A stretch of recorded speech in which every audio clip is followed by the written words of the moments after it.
নমস্কার সবাইকে। সবাই কেমন আছেন? আশা করি ভালো আছেন। তো এই দিন আমার মেয়ের ড্রয়িং কম্পিটিশন ছিল। তো টাইমের আগেই আমি চলে যাই এখানে।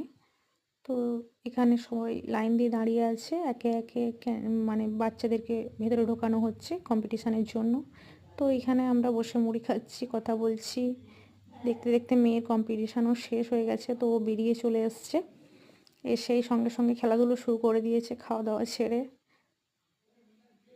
সমস্ত বাচ্চারা একসঙ্গে খুবই মজা করছে তাদের সঙ্গে। ও দেখতে দেখতে ওর অন্যান্য ফ্রেন্ডদেরও পরীক্ষা শেষ হয়ে গেছে। তো ওরা এইভাবে খেলাধুলো করছে।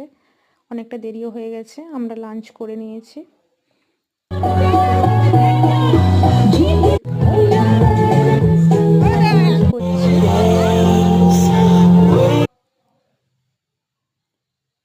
তো শান্তার কাছ থেকে আমার মেয়ে এই গিফটগুলো পেয়েছে। আজ এইটুকুই। Tata, by.